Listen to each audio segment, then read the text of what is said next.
When Marcus Sterling abandoned his wife Catherine at Riverside Grocery during the worst blizzard in Chicago's recorded history, he laughed as he drove away, certain she would have to crawl back to him begging for forgiveness. He had no idea that within 3 hours, a black Mercedes would pull up to rescue her, driven by someone who would call her ma'am with the utmost respect, and that this moment would expose secrets that would shatter his world forever. Before we jump back in, tell us where you're tuning in from, and if this story touches you, make sure you're subscribed, because tomorrow, I've saved something extra special for you. The fluorescent lights of Riverside Grocery cast harsh shadows across the linoleum floors as Catherine Sterling stood motionless in aisle 7, staring at the text message that had just shattered her 22-year marriage. The words glowed accusingly from her phone screen. "Find your own way home. Maybe this will teach you to respect your husband's decisions. I'm done enabling your defiance." Outside, the wind howled with the fury of the century's worst blizzard, rattling the store's windows with ice pellets that sounded like machine gun fire. The Weather Service had issued dire warnings about whiteout conditions and life-threatening temperatures, urging all residents to seek immediate shelter. Inside the grocery store, emergency broadcasts played over the speakers, announcing road closures and advising against any travel until further notice.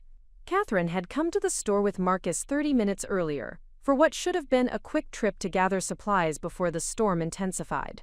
The argument had erupted suddenly, triggered by her refusal to cancel her volunteer shift at the women's shelter the following week.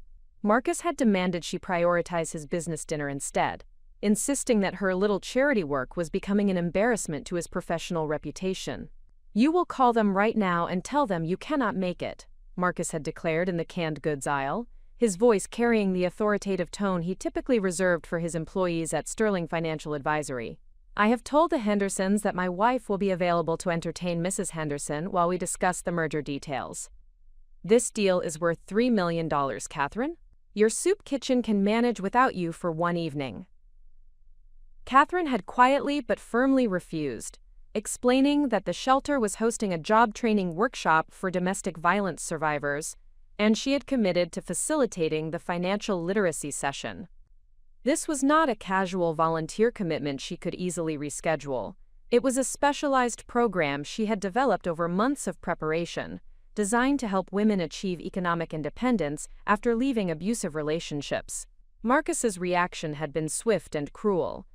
"Your priorities are completely backwards, Catherine.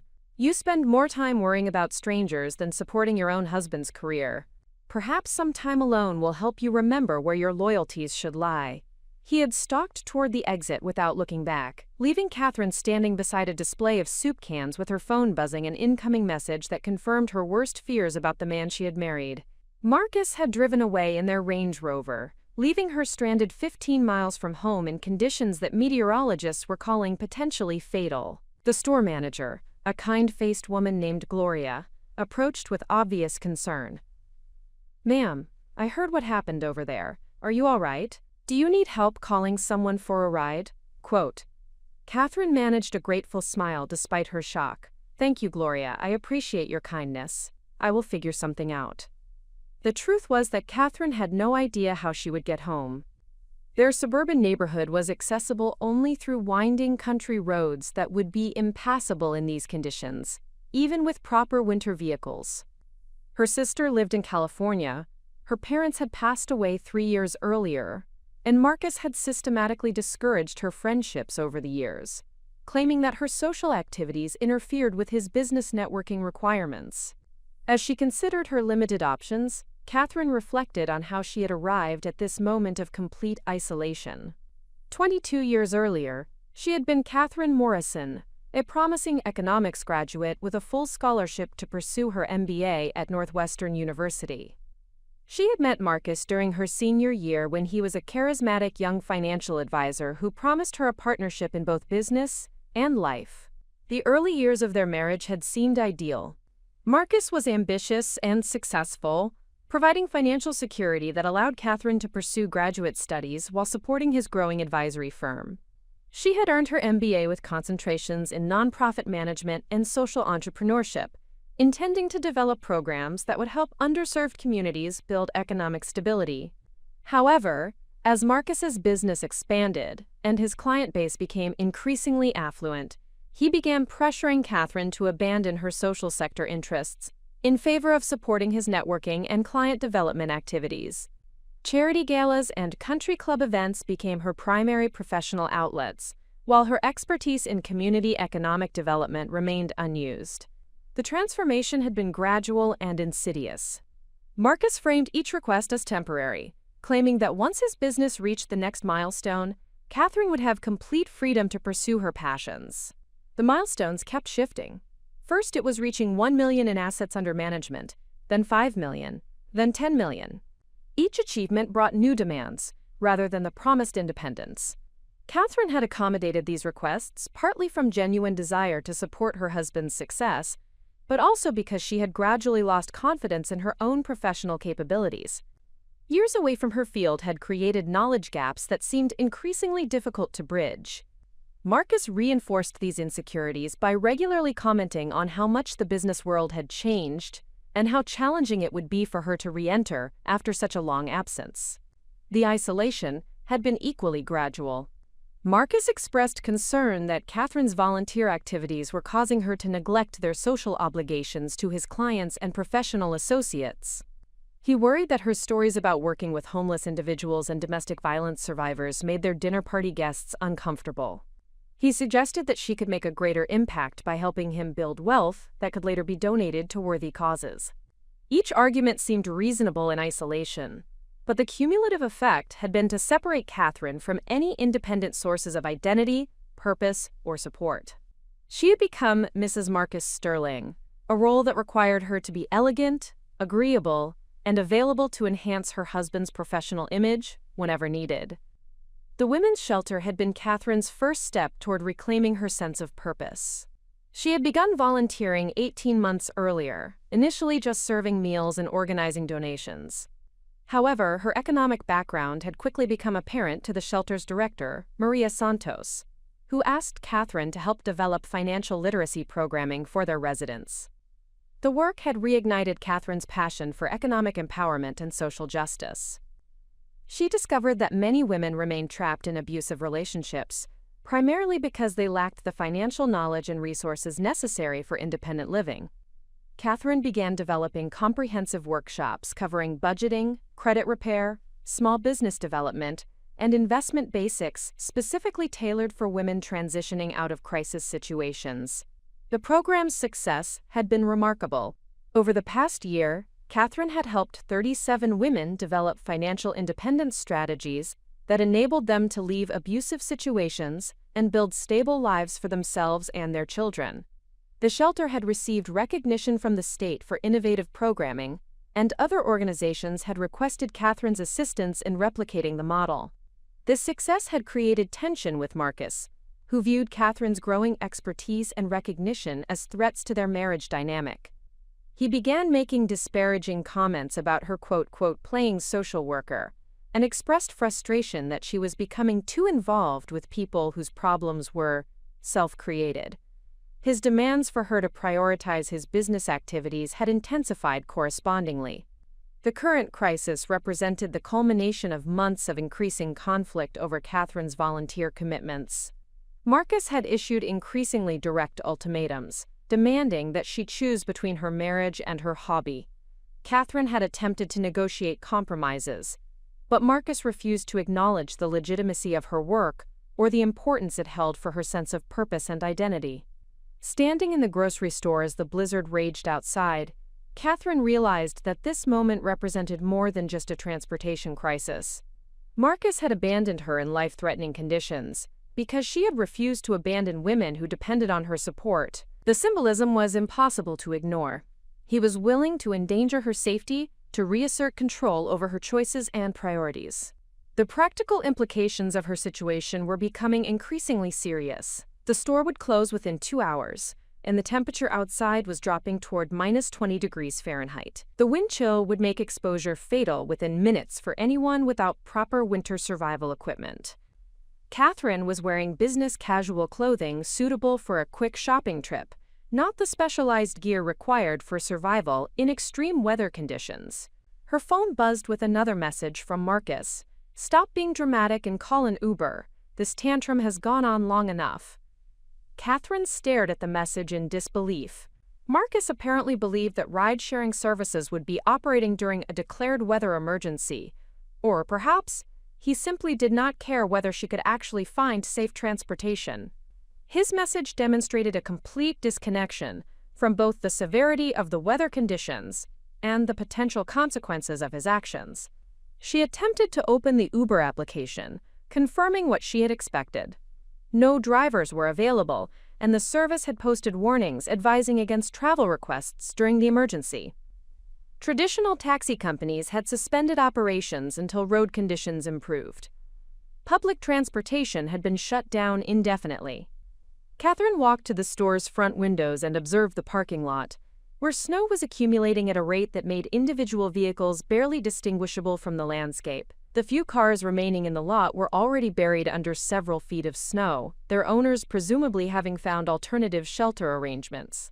The weight of her isolation began to settle over her like the snow accumulating outside. She had built her entire adult life around supporting Marcus's ambitions and maintaining his preferred lifestyle, gradually surrendering her own professional identity and personal relationships in the process. Now, when she needed support most desperately, she discovered that she had no one to call.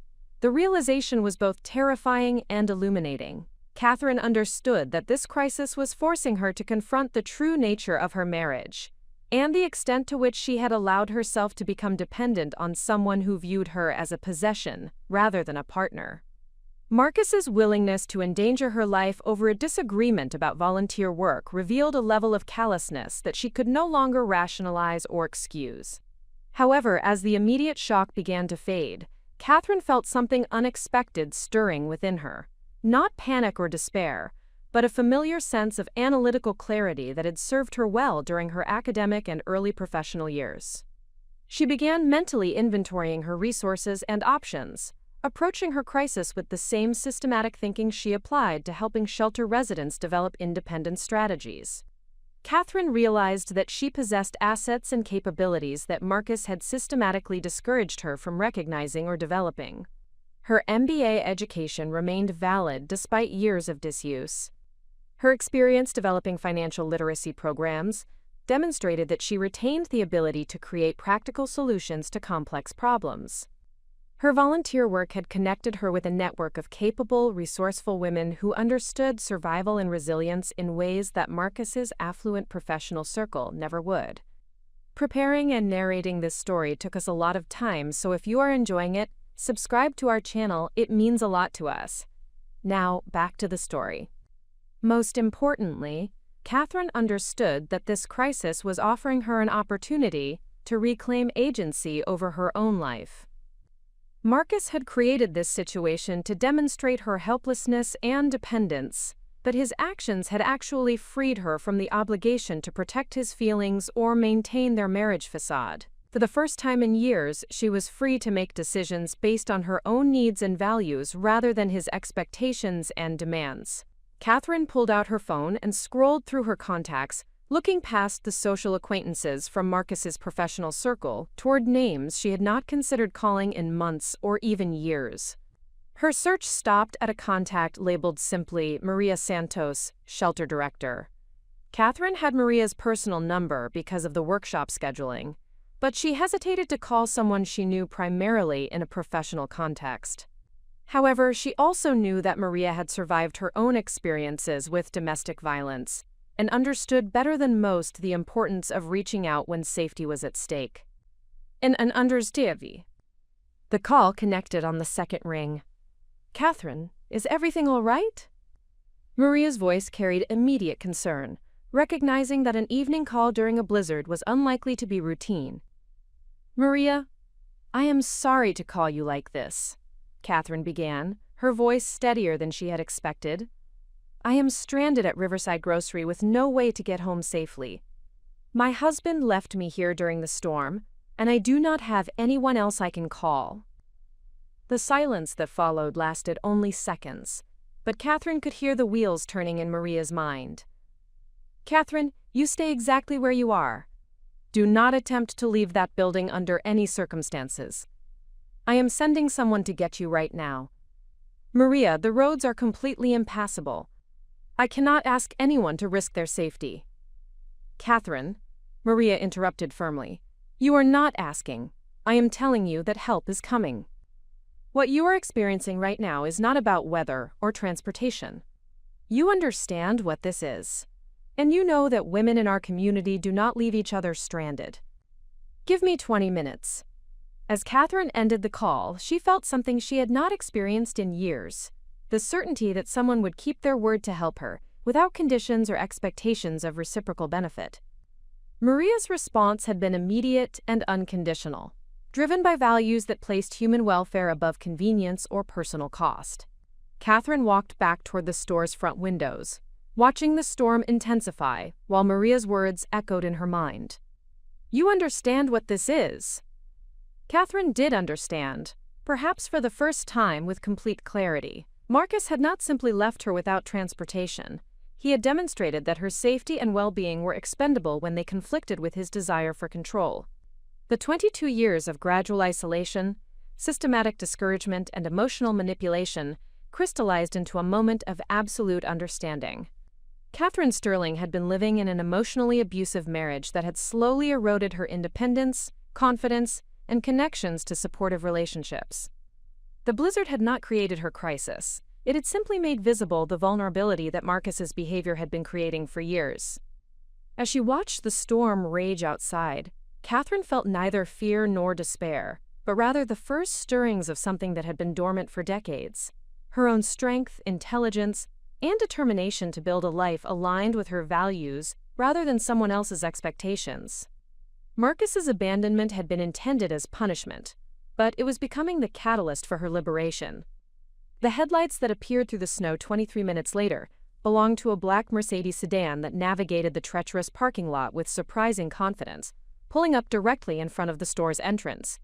The driver who emerged from the black Mercedes was not what Catherine had expected.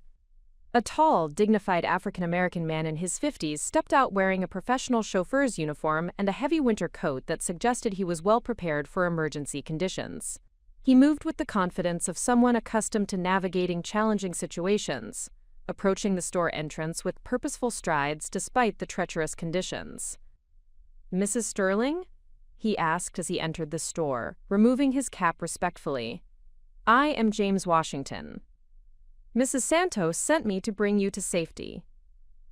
Catherine studied his face, noting the genuine concern in his eyes and the professional demeanor that spoke of years of experience in service roles. "Mr. Washington, I cannot believe anyone would venture out in these conditions. This is incredibly dangerous." James smiled with quiet confidence. "Ma'am, I have been driving in Chicago weather for 32 years, including as an emergency medical technician before I began my current profession. This Mercedes is equipped with all-wheel drive, snow chains, and emergency medical supplies." More importantly, Mrs. Santos made it very clear that leaving you here was not an option we would consider.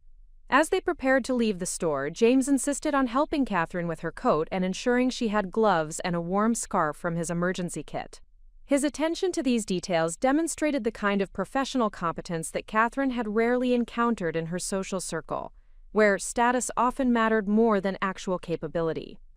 The vehicle's interior was immaculately maintained and equipped with features that surprised Catherine. Beyond the expected luxury appointments, she noticed communication equipment, emergency supplies, and what appeared to be a mobile office setup with laptop computers and filing systems. This was clearly not a typical luxury car service, but rather a sophisticated mobile operation. "Mr. Washington," Catherine said as they carefully navigated the snow-covered parking lot, "may I ask about your background? Your preparation for this rescue was remarkably thorough." James glanced at her in the rearview mirror with a slight smile. "Mrs. Sterling, I operate a private transportation and personal security service for individuals who require reliable, discreet assistance. Many of my clients are women in transition who need dependable support during challenging periods in their lives." The implications of his words began to sink in as Catherine processed this information. Women in transition was a term commonly used in domestic violence advocacy to describe individuals leaving abusive relationships. Maria Santos had not simply called a taxi service or asked a volunteer to help. She had contacted a professional who specialized in providing secure transportation for women in vulnerable situations. Mrs. Santos has referred several clients to my services over the past 2 years, James continued as they reached the main road, which he navigated with remarkable skill despite the hazardous conditions. She explained that you might benefit from understanding the full range of resources available to women who are ready to make significant changes in their circumstances. Catherine realized that Maria had recognized something in their brief phone conversation that Catherine herself was only beginning to acknowledge. The shelter director had understood immediately that Marcus's abandonment during the blizzard represented more than a transportation emergency. It was a dangerous escalation in a pattern of controlling behavior that required professional intervention. Mr. Washington, I want to be clear that my situation is not the same as the women who typically use the shelter's services, Catherine said carefully. My husband and I had an argument, but I am not a victim of domestic violence. James maintained his professional demeanor while choosing his words thoughtfully. Mrs. Sterling, in my experience, women who find themselves stranded without resources during family conflicts often share more similarities than they initially recognize. My role is simply to provide safe transportation and information about available services, not to make judgments about anyone's circumstances. His diplomatic response allowed Catherine to maintain her dignity while gently challenging her assumptions about domestic abuse. She had always imagined domestic violence as physical assault accompanied by obvious signs of trauma. The possibility that emotional manipulation, financial control, and isolation might constitute forms of abuse had never occurred to her in relation to her own marriage. As they drove through the storm, James shared information about his business that further illuminated the sophisticated support network that existed for women in crisis situations. His company provided not only transportation but also temporary security, document storage, communication services, and coordination with legal and financial professionals who specialized in helping women establish independence. Many of our clients are professional women with advanced education and substantial assets, James explained. The challenges they face are often more complex than simply finding shelter or employment. They need help navigating divorce proceedings, asset protection, child custody arrangements, and career re-establishment while maintaining their safety and privacy. Catherine began to understand that her isolation and dependence were not unique circumstances, but rather common patterns that affected women from all socioeconomic backgrounds. The women's shelter where she volunteered represented only one segment of a much larger population of women who needed support in leaving controlling relationships and building independent lives. Mrs. Santos mentioned that you have been developing financial literacy programming at the shelter, James continued. She believes your expertise could be valuable to a broader range of women who need help understanding their economic options during relationship transitions. The conversation revealed that Catherine's volunteer work had been noticed and valued by professionals who understood its broader significance. While Marcus had dismissed her efforts as irrelevant hobby activities, others recognized her developing expertise in an area with substantial social impact and professional potential. James handed Catherine a business card that identified him as the owner of Sanctuary Transport Services, with additional credentials in executive protection and crisis management. The card included references to partnerships with law firms, financial planning services, and counseling organizations that specialized in serving women during life transitions. Mrs. Sterling, I want you to understand that tonight's assistance comes with no obligations or expectations, James said as they approached her neighborhood.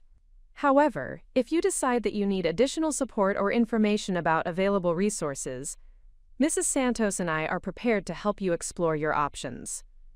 Catherine studied the business card while contemplating the evening's revelations. She had begun the day believing herself isolated and dependent, but discovered that she had access to a sophisticated network of professionals who were prepared to support her if she chose to pursue independence. The contrast with Marcus's abandonment could not have been more stark. As they turned onto her street, Catherine noticed that the lights were on in her house, and Marcus's Range Rover was parked in the driveway, already partially buried by accumulating snow. The sight of her home filled her with conflicting emotions. Relief at returning to familiar surroundings mixed with apprehension about confronting Marcus after his abandonment. "Mrs. Sterling," James said as they pulled into her driveway, "I want to give you something before you go inside." He handed her a small device that looked like a sophisticated mobile phone. "This is a secure communication device that connects directly to our emergency response system. If you ever feel unsafe or need immediate assistance, pressing the red button will bring help within minutes." Catherine accepted the device with surprise and gratitude. "Mr. Washington, I cannot possibly accept something this expensive. Tonight's rescue was already more than I could have hoped for. Ma'am, this device is provided as a community service, funded by donations from women who have used our services and want to ensure that help is available to others who might need it," James explained. "Keeping it does not obligate you to use our services, but it ensures that you have options if your circumstances change." As Catherine prepared to leave the vehicle, James offered one final piece of guidance. "Mrs. Sterling, I have learned from 30 years of helping people in difficult situations that recognizing your options is the first step toward reclaiming control over your life. You have more resources and support available than you realize, but only you can decide whether and when to use them." Catherine thanked James profusely before making her way through the snow to her front door. As she reached for her keys, she could hear the Mercedes backing out of the driveway, but she knew that James's assistance represented more than just transportation. It was her introduction to a world of possibilities she had never known existed. Inside the house, Marcus was waiting in the living room with a glass of scotch and the local news weather coverage playing on their large television. He looked up with an expression that mixed relief with annoyance, clearly having expected her to arrive home subdued and apologetic. "Catherine, finally," he said without getting up from his chair. "I was beginning to think you were going to be stubborn enough to spend the night at that store. I hope this experience has helped you understand the consequences of defying reasonable requests." Catherine stood in the entryway, still wearing her coat, and holding the secure communication device that James had provided. Looking at Marcus, comfortable in his chair, confident in his control over the situation, she realized how completely he had misunderstood what had transpired during her absence. "Marcus, I need to tell you about my evening," Catherine said calmly, removing her coat and sitting across from him. "I was not sitting alone feeling sorry for myself. I was rescued by a professional driver who operates a business specifically designed to help women in situations like mine." Marcus's expression shifted from smugness to confusion. "What are you talking about? You called an Uber driver? I told you that was available." "No, Marcus. I called Maria Santos at the women's shelter, and she immediately sent a professional security and transportation service to bring me home safely," Catherine explained. "The driver, Mr. James Washington, operates a company that specializes in helping women establish independence during relationship transitions." The implications of Catherine's words began to register with Marcus, and his confident demeanor started to crack. "Catherine, you are being ridiculous. You called the homeless shelter about our private marriage issues? Do you realize how inappropriate that was?" Catherine recognized Marcus's attempt to reframe the situation and make her feel guilty for seeking help outside their marriage. However, her conversation with James had provided her with language and perspective that helped her understand the dynamics at play. "Marcus, what I realized tonight is that abandoning your spouse during a life-threatening weather emergency is not a normal marriage disagreement," Catherine said steadily. "It is dangerous behavior that required professional intervention to resolve safely." Marcus stood up abruptly, his face reddening with anger. "Catherine, you are completely overreacting to what was obviously just a way to help you understand priorities. I knew you would find a way home, eventually. You are acting like I tried to hurt you." "Marcus, the temperature outside is 20 degrees below zero with 60-mile-per-hour winds," Catherine replied, her voice remaining calm despite his escalating agitation. "Leaving someone without transportation in those conditions is inherently dangerous, regardless of your intentions." The secure communication device in Catherine's pocket felt like a tangible reminder that she was no longer as isolated and powerless as Marcus believed. The evening's events had introduced her to resources and support systems that existed beyond his knowledge or control, fundamentally altering the dynamic between them. Marcus began pacing around the living room, clearly agitated by Catherine's unexpected composure and her refusal to accept his characterization of the evening's events. Catherine, I think you need to consider whether talking to outsiders about our private business is really the kind of behavior that supports a strong marriage. Catherine recognized the familiar pattern of Marcus attempting to isolate her from outside perspectives and support. However, her interaction with James and her understanding of the professional network available to women in her situation had given her confidence to resist this manipulation. Marcus, what I need to consider is whether a marriage where one partner abandons the other during dangerous conditions is actually a marriage worth supporting, Catherine said quietly but firmly. The silence that followed was profound, broken only by the wind howling outside their windows. Catherine could see Marcus processing the implications of her statement, recognizing that something fundamental had shifted during her absence. She was no longer the apologetic, accommodating wife he had expected to find when he returned home. The secure communication device remained in Catherine's pocket, a symbol of the hidden resources and support that had been revealed during her moment of greatest apparent vulnerability. Marcus's intended punishment had instead become Catherine's introduction to a world of possibilities that would transform everything about their relationship and her understanding of her own capabilities. The blizzard continued to rage outside, but inside their home, a different kind of storm was beginning to form, one that would ultimately prove far more transformative than any weather emergency could ever be. 3 days after the blizzard rescue, Catherine received an unexpected phone call that would fundamentally alter the trajectory of her life. Dr. Rebecca Chen, director of the Metropolitan Women's Economic Empowerment Initiative, was calling to discuss what she described as an extraordinary opportunity for collaboration that could transform how we address financial independence for women transitioning out of difficult circumstances. Catherine had never heard of Dr. Chen or her organization, but the caller explained that she had learned about Catherine's work through Maria Santos and James Washington, both of whom served on the advisory board of her nonprofit institute. The conversation that followed would reveal the existence of a sophisticated network of professionals who had been observing Catherine's volunteer efforts and recognizing potential that she herself had not fully understood. Mrs. Sterling, I have been reviewing the curriculum you developed for the women's shelter, and I must tell you that your approach to financial literacy education represents some of the most innovative thinking I have encountered in 15 years of working in this field, Dr. Chen began. Your integration of practical budgeting skills with long-term wealth-building strategies addresses gaps that most programs completely overlook. Catherine was surprised by the recognition, as she had developed her workshop materials through trial and error, based on the specific needs she observed among shelter residents. Her academic background in economics had provided the theoretical foundation, but the practical applications had emerged from countless conversations with women who faced unique financial challenges that traditional educational programs did not address.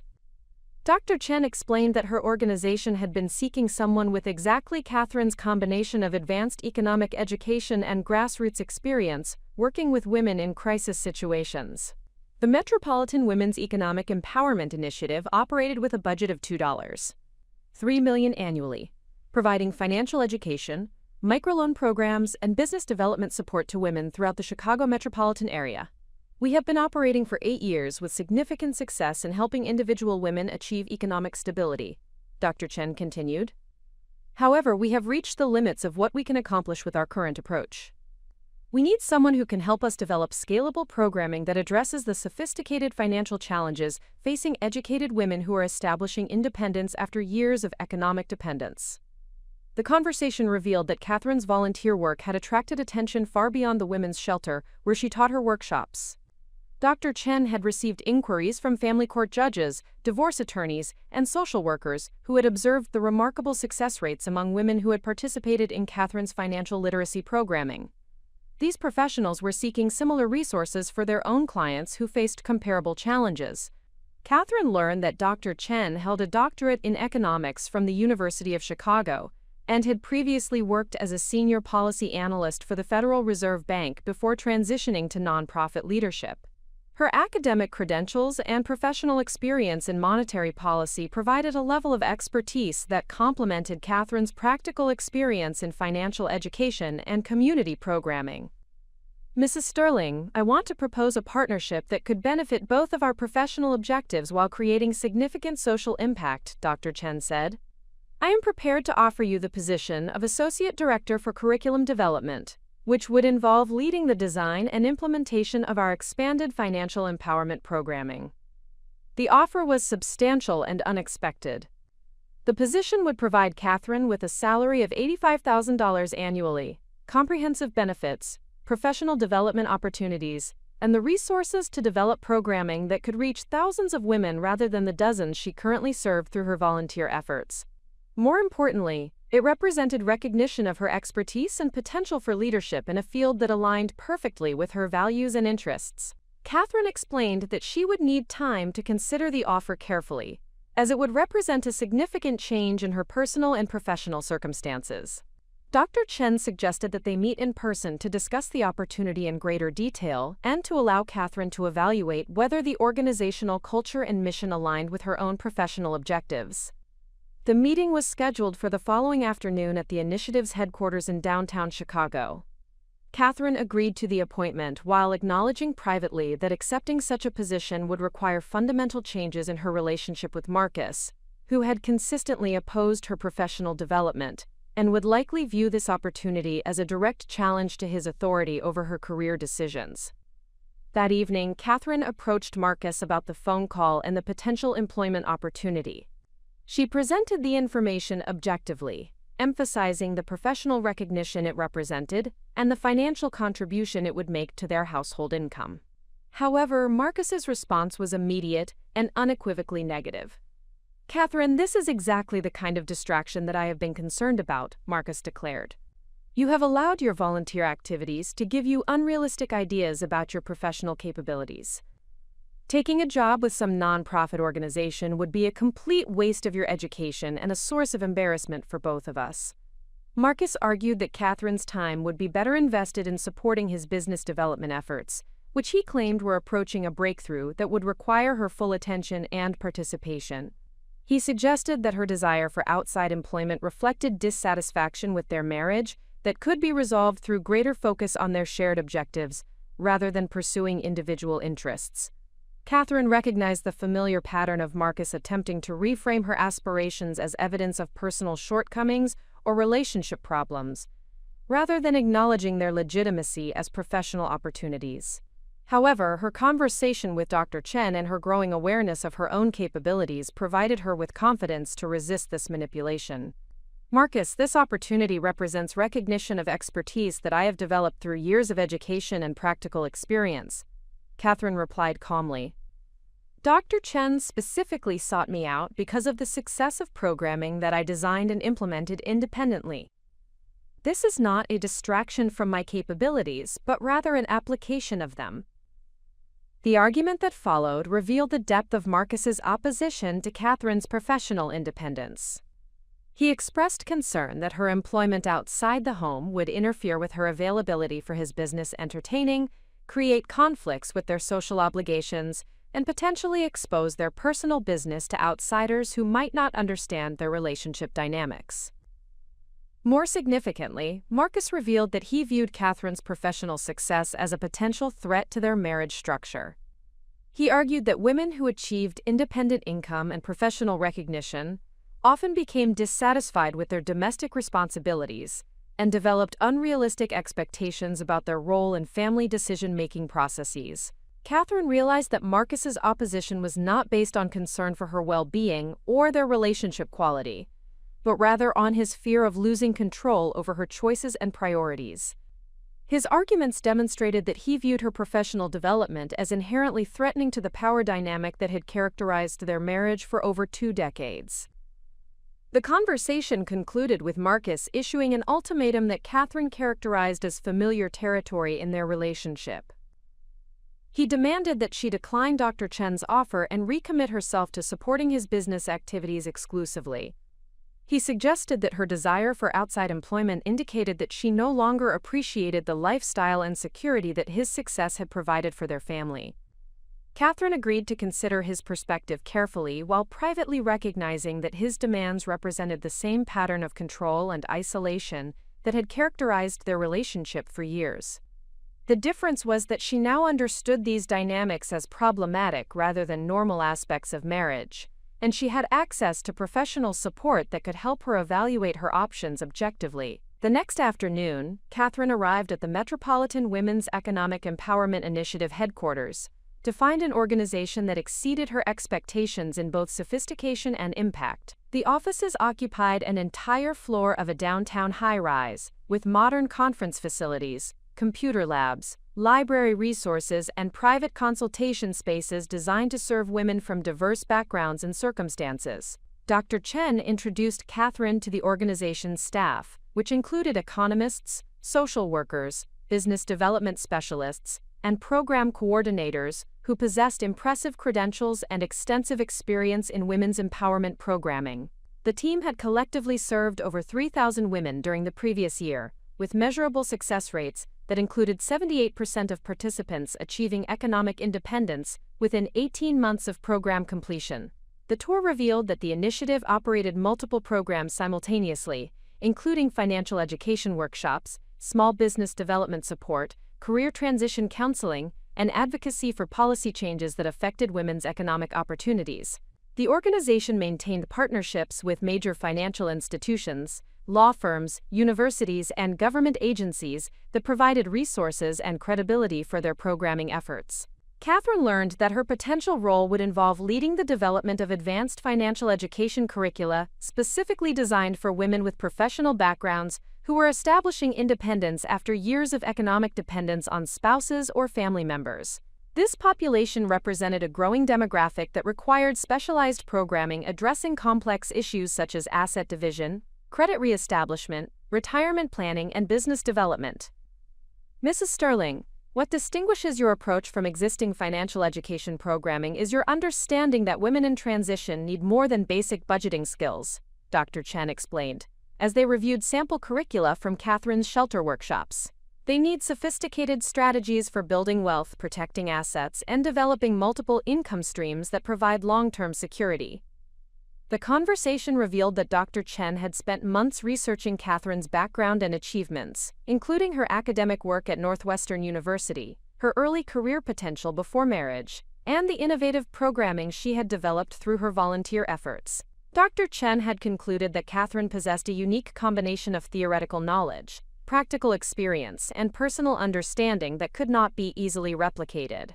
The partnership that Dr. Chen proposed would leverage Catherine's expertise while providing her with resources, professional development opportunities, and institutional support that could amplify her impact exponentially. The initiatives established relationships with funding sources, research institutions, and policy organizations would enable Catherine to develop programming that could influence systemic changes affecting women's economic opportunities. Catherine realized that the opportunity represented more than employment. It was an invitation to join a community of professionals who shared her commitment to women's empowerment and possessed the resources to create meaningful social change. The collaboration would provide her with colleagues, mentors, and professional networks that could support her continued growth, while enabling her to contribute to work that aligned perfectly with her values and interests. The financial aspects of the position were equally compelling. The $85,000 annual salary would provide Catherine with economic independence that could reduce her dependence on Marcus's income and decision-making authority. The comprehensive benefits package included health insurance, retirement contributions, professional development funding, and flexible scheduling that would allow her to maintain her volunteer commitments at the women's shelter. More importantly, the position would establish Catherine's professional credibility and provide her with a career trajectory that could lead to increased responsibilities, leadership opportunities, and potential for even greater impact in the field of women's economic empowerment. Dr. Chen indicated that successful performance in the associate director role could lead to promotion to executive director within 3 to 5 years, as she was planning to transition to a policy research position with a university-based institute. As the meeting concluded, Catherine understood that she faced a decision that would fundamentally alter her life trajectory. Accepting Dr. Chen's offer would require confronting Marcus's opposition and potentially destabilizing their marriage, but declining it would mean abandoning the most significant professional opportunity she had encountered since completing her graduate education. Dr. Chen provided Catherine with detailed information about the position, including job descriptions, organizational charts, sample projects, and references from current staff members who could discuss their experiences working for the initiative. She also offered to arrange meetings with women who had participated in the organization's programming and could speak to the impact of the work Catherine would be leading. The decision timeline Dr. Chen proposed was reasonable but definitive. Catherine would have 2 weeks to evaluate the opportunity and provide her answer, which would allow the organization to begin the next phase of their planning process if she accepted the position, or to pursue alternative candidates if she declined. Catherine left the meeting with a comprehensive understanding of the opportunity and a clear recognition that she possessed the qualifications and support necessary to succeed in the role. The partnership with Dr. Chen represented exactly the type of professional relationship she had never imagined possible: a collaboration with someone who recognized her capabilities, shared her values, and possessed the resources to help her achieve her potential for meaningful social impact. The drive home through downtown Chicago provided Catherine with time to process the implications of the day's discussions. She understood that accepting the position would represent more than a career change. It would be a declaration of independence from the limitations that had constrained her professional development for over 2 decades.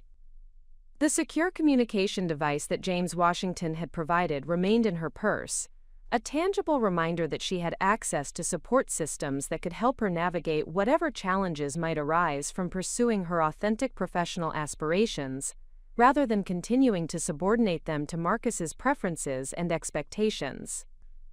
Marcus Sterling had built his reputation as a financial advisor through careful cultivation of his professional image and strategic networking within Chicago's affluent business community. His success depended not only on his technical expertise but also on his ability to project stability, control, and conventional family values that reassured clients about his judgment and reliability.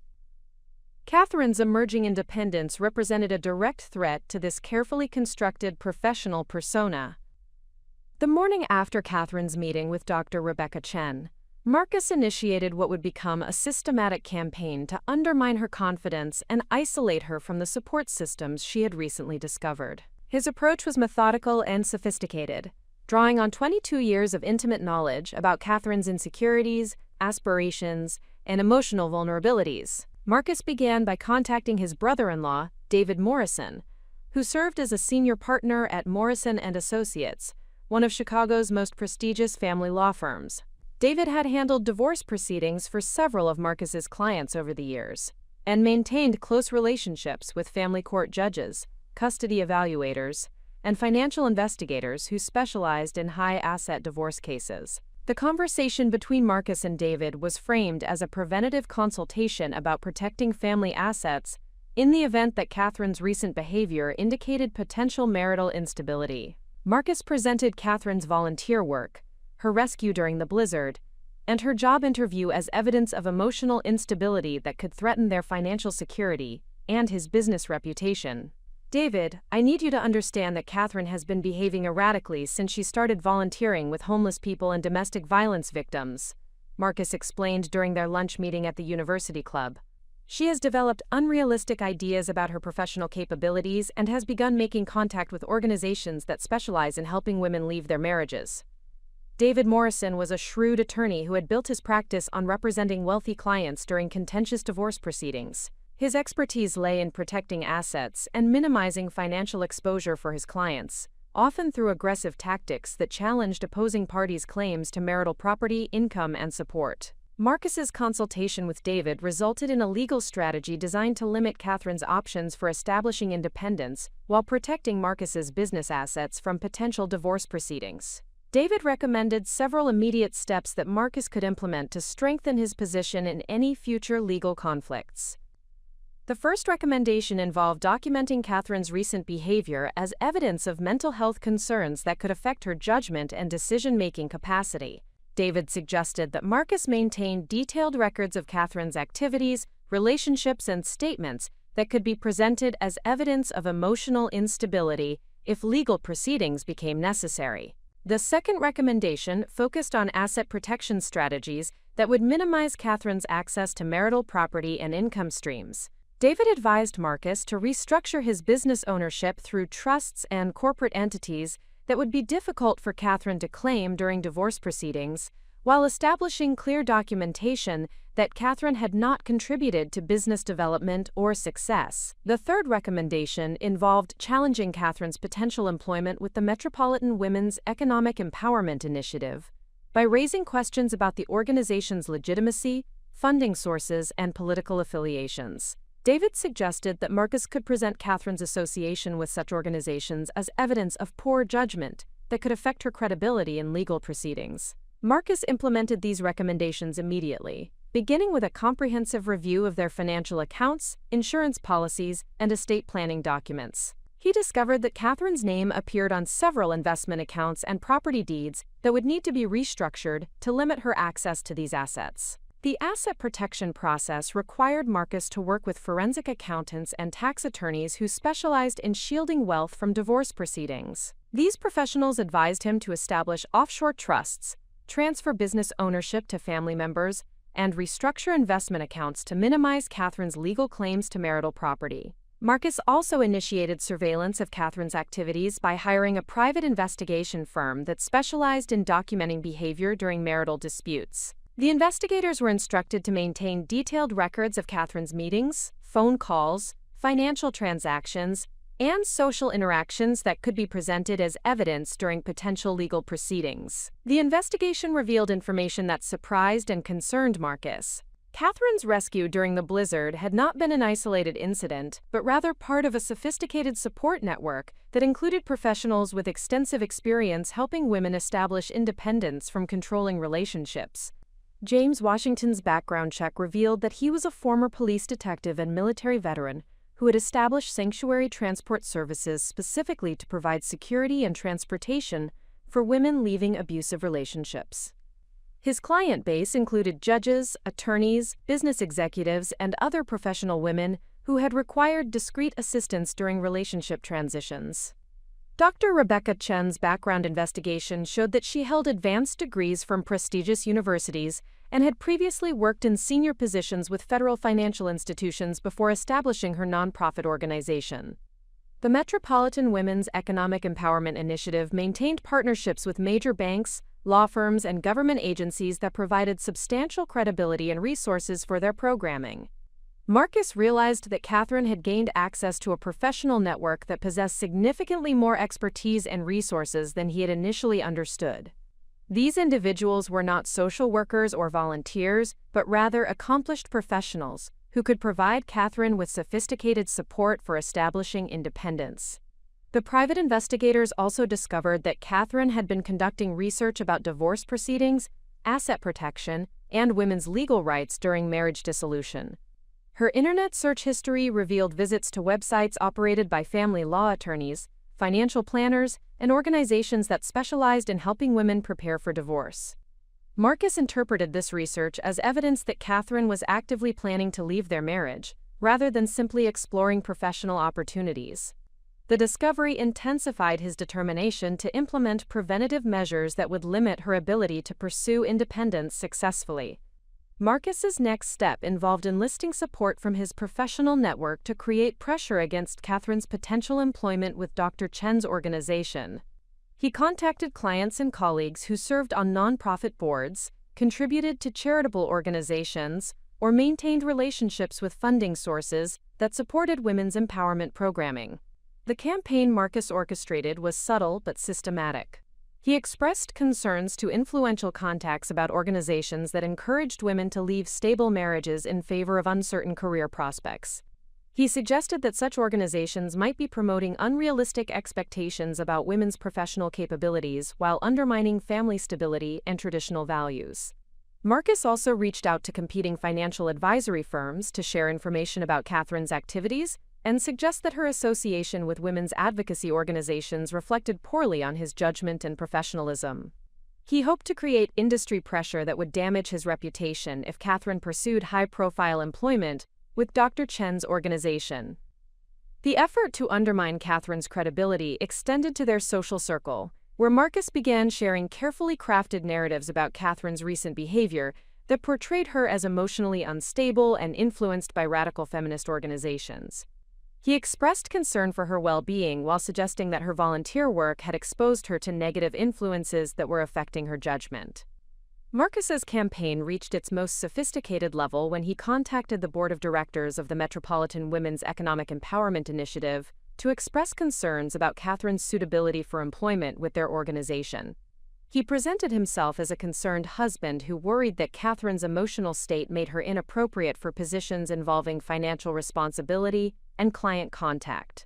The communication to the initiative's board was carefully worded to avoid obvious defamation, while raising questions about Catherine's mental health, professional competence, and potential liability for the organization. Marcus suggested that Catherine's recent behavior indicated psychological instability that could create problems for both clients and colleagues. Marcus's efforts extended to challenging the funding sources that supported Dr. Chen's organization. He contacted foundation officers, government agency administrators, and corporate executives who provided financial support for women's empowerment programming. His communications suggested that organizations promoting divorce and family disruption might not align with their missions of supporting community stability and family values. The systematic nature of Marcus's opposition demonstrated the lengths to which he was prepared to go to maintain control over Catherine's choices and opportunities. His campaign involved legal professionals, private investigators, financial advisors, and social contacts who could create multiple forms of pressure designed to discourage Catherine's pursuit of independence. Marcus also implemented changes within their household that were designed to increase Catherine's dependence on his support, while limiting her access to resources that could facilitate independence. He restructured their banking arrangements to require his approval for significant expenditures, changed passwords on shared accounts, and limited Catherine's access to credit cards and financial information. The domestic control measures extended to monitoring Catherine's communications, restricting her use of their vehicles, and requiring detailed explanations of her activities and whereabouts. Marcus presented these changes as temporary security measures necessitated by Catherine's recent association with unknown individuals who might pose safety risks. Marcus's campaign also involved attempts to discredit the professionals who had supported Catherine during the Blizzard rescue. He filed complaints with regulatory agencies about James Washington's transportation business, suggesting that the company might be operating without proper licenses or insurance coverage. He also contacted professional associations to raise questions about Dr. Chen's credentials and the legitimacy of her organization's nonprofit status. The escalation of Marcus's opposition revealed the sophisticated resources available to wealthy individuals who sought to maintain control over family members pursuing independence. His access to legal professionals, financial advisors, private investigators, and influential contacts provided him with capabilities that most controlling spouses could not marshal.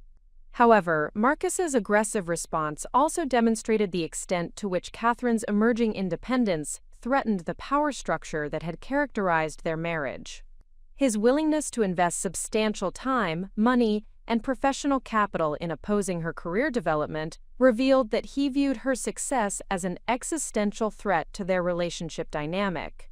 The irony of Marcus's situation was that his efforts to prevent Catherine's independence were simultaneously validating the concerns that domestic violence professionals had raised about his behavior. His systematic campaign to isolate, monitor, and control Catherine provided clear evidence of the abusive patterns that James Washington and Dr. Chen had recognized during their initial interactions with her. Marcus's opposition also had the unintended consequence of strengthening Catherine's resolve to pursue independence. His extreme reaction to her professional opportunities confirmed that her marriage had become a barrier to her personal and professional development, rather than a source of support and partnership.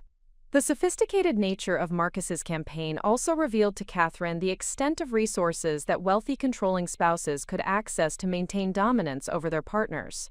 This understanding helped her appreciate the importance of the professional support network that had emerged to assist her, while recognizing that her situation required equally sophisticated strategies for establishing and protecting her independence. As Marcus's opposition intensified, Catherine realized that her decision about Dr. Chen's employment offer had implications that extended far beyond career development. The choice would determine whether she would continue accepting limitations imposed by someone who viewed her success as threatening, or whether she would pursue her authentic potential despite the challenges that decision would create. The formation of systematic opposition to Catherine's independence marked a crucial turning point in her journey towards self-determination.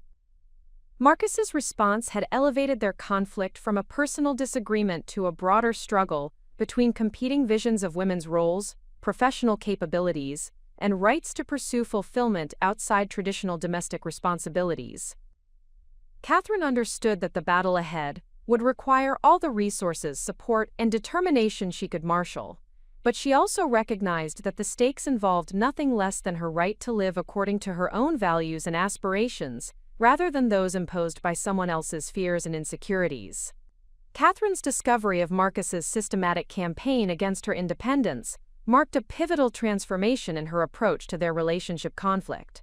Rather than continuing to react defensively to his escalating control measures, she recognized the necessity of developing a comprehensive strategy that would protect her interests while positioning her for long-term success and security. The realization that Marcus had enlisted legal professionals, private investigators, and financial advisors in his efforts to undermine her autonomy provided Catherine with crucial intelligence about the scope and sophistication of the opposition she faced. This understanding enabled her to shift from emotional responses to analytical planning, drawing upon the strategic thinking skills that had served her well during her academic and early professional years.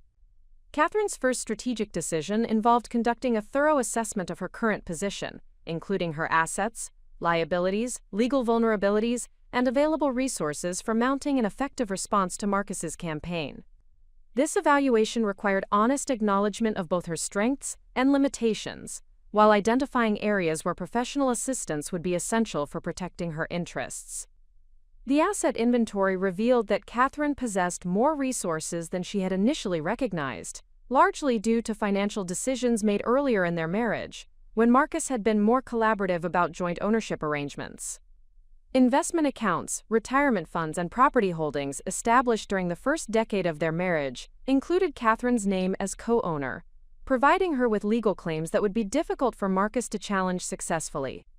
Catherine also discovered that her graduate education and professional development had created intellectual property and credentials that possessed independent value regardless of Marcus's attempts to undermine her credibility. Her curriculum development work for the women's shelter had resulted in copyrighted materials and documented success metrics that demonstrated her expertise in financial education and program management. The strategic planning process led Catherine to recognize that her volunteer work had inadvertently created a comprehensive portfolio of professional accomplishments that could support her transition to independent employment. Documentation of her workshop attendance, participant outcomes, and program evaluations provided objective evidence of her capabilities that would be difficult for Marcus or his representatives to discredit. Catherine's analysis of Marcus's opposition campaign revealed several vulnerabilities in his approach that could be exploited to her advantage. His attempts to discredit her through professional channels demonstrated behavior patterns that could be documented and presented as evidence of harassment and systematic efforts to interfere with her employment opportunities. The legal consultation Catherine arranged with Patricia Hendricks, a senior partner at Davidson & Associates who specialized in high-asset divorce proceedings and domestic relations law, provided crucial guidance about her rights and options for protecting herself against Marcus's increasingly aggressive tactics. Patricia's reputation in family law circles included extensive experience representing professional women during complex divorce proceedings involving substantial assets and business interests. Patricia's initial assessment of Catherine's situation confirmed that Marcus's behavior constituted several forms of legally actionable conduct, including financial manipulation, surveillance without consent, and systematic efforts to interfere with employment opportunities. These actions could form the basis for restraining orders, sanctions for improper conduct, and potentially criminal charges depending on the specific methods his private investigators had employed. The legal strategy Patricia recommended focused on establishing clear documentation of Marcus's controlling behavior while positioning Catherine for optimal outcomes in potential divorce proceedings. This approach required maintaining detailed records of all interactions, implementing security measures to protect Catherine's communications and activities, and developing contingency plans for various scenarios that might unfold as their conflict escalated. Catherine's collaboration with Patricia revealed the importance of timing in family law proceedings, particularly regarding asset protection and child custody considerations.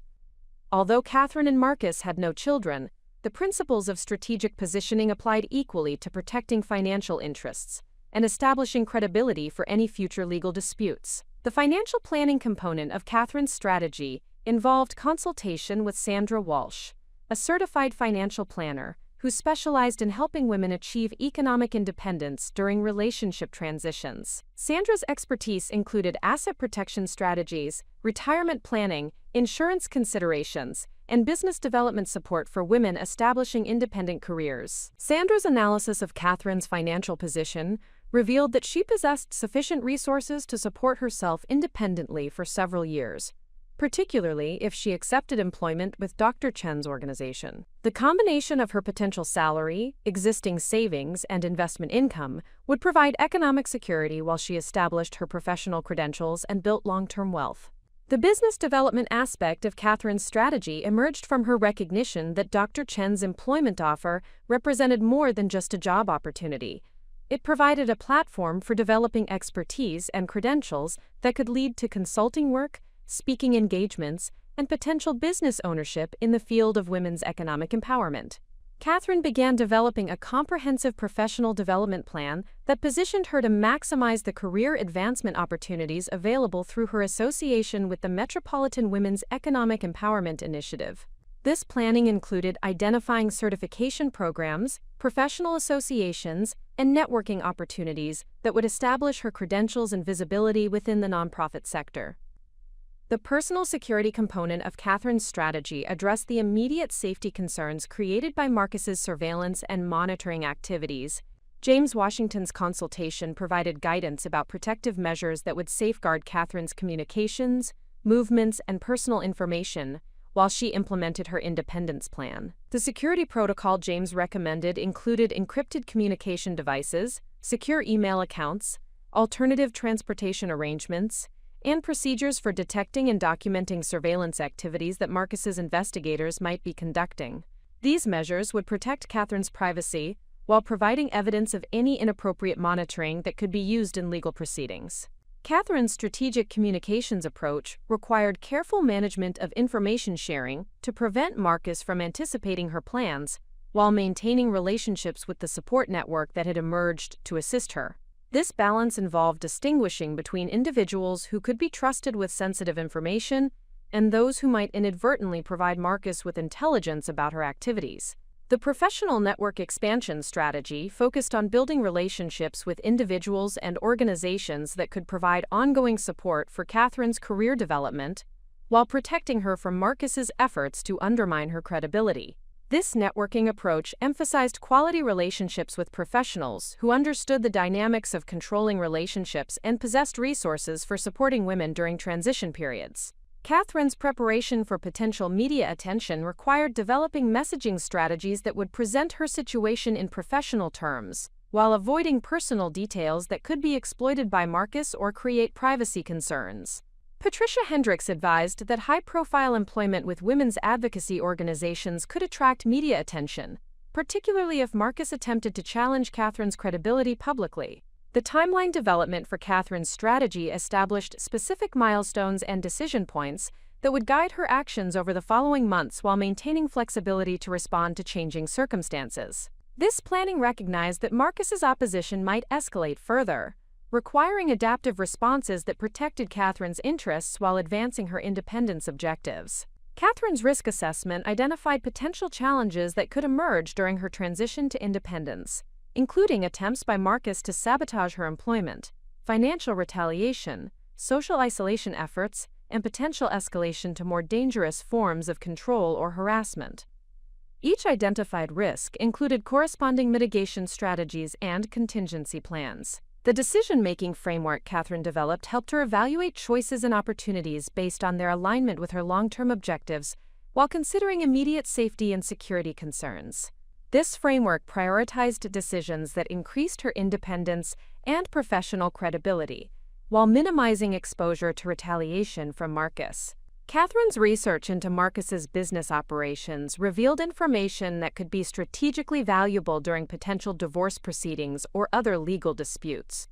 His financial advisory practice depended heavily on client relationships and professional reputation within Chicago's business community, creating vulnerabilities that could be leveraged if he continued escalating his opposition to her independence. The documentation strategy Catherine implemented established systematic record-keeping procedures that would preserve evidence of Marcus's controlling behavior while protecting her own interests during any future legal proceedings. This documentation included financial records, communication logs, incident reports, and witness statements that could support her position in family court or other legal forums. Catherine's emotional support strategy recognized that maintaining psychological resilience would be essential for successfully navigating the challenges ahead.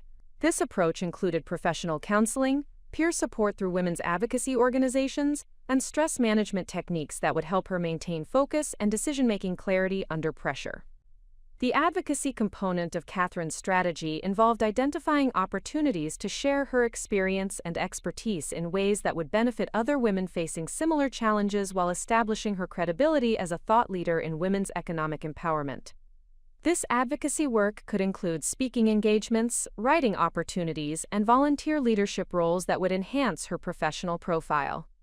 Catherine's strategic planning also addressed the possibility that reconciliation with Marcus might be achievable if he demonstrated genuine willingness to respect her autonomy and support her professional development. This contingency planning established clear criteria for evaluating any reconciliation overtures, while protecting her interests regardless of the ultimate outcome of their relationship. The implementation of Catherine's comprehensive strategy required careful coordination of multiple professionals and resources while maintaining operational security that would prevent Marcus from anticipating her moves or sabotaging her plans. This coordination involved regular communication with her legal, financial, and security advisors while building relationships with potential employers and professional contacts. Catherine's transformation from reactive victim to strategic planner demonstrated her evolution from someone who accommodated others' expectations to someone who actively shaped circumstances to achieve her own objectives. This development represented not only practical preparation for independence but also psychological growth that would serve her throughout her career and personal life. The strategic approach Catherine developed provided her with confidence and clarity about her path forward, while establishing the foundation for long-term success regardless of how her immediate conflict with Marcus resolved. Her comprehensive planning addressed both defensive necessities and offensive opportunities, positioning her to thrive rather than merely survive the challenges ahead. The recognition that she possessed the analytical skills, professional resources, and personal determination necessary to develop and execute sophisticated strategies marked a fundamental shift in Catherine's self-perception and capabilities. She had evolved from someone who sought permission for her choices to someone who took responsibility for creating the circumstances that would enable her to achieve her authentic potential. Catherine's strategic planning had provided her with a comprehensive framework for achieving independence, but the successful implementation of her objectives required building a network of professional relationships that could provide ongoing support, resources, and opportunities for growth. Her experience with Marcus's systematic opposition had demonstrated that individual effort alone would be insufficient to overcome the sophisticated challenges she faced. The network development process began with Catherine's recognition that her volunteer work at the women's shelter had inadvertently connected her with professionals who possessed expertise in areas directly relevant to her transition to independence. Maria Santos, James Washington, and Dr. Rebecca Chen represented only the visible components of a broader community of advocates who had dedicated their careers to supporting women during challenging life transitions. Catherine's first strategic networking initiative involved accepting an invitation to attend the quarterly meeting of the Chicago Women's Professional Alliance, an organization that Dr. Chen had recommended as an invaluable resource for women establishing independent careers after extended periods away from the workforce. The alliance membership included attorneys, financial advisors, business executives, nonprofit leaders, and entrepreneurs who shared common interests in advancing women's professional opportunities.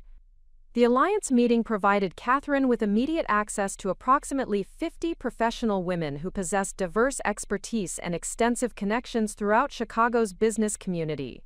These mentoring relationships provided practical guidance about navigating professional challenges while maintaining personal relationships and addressing the emotional complexities of changing life circumstances.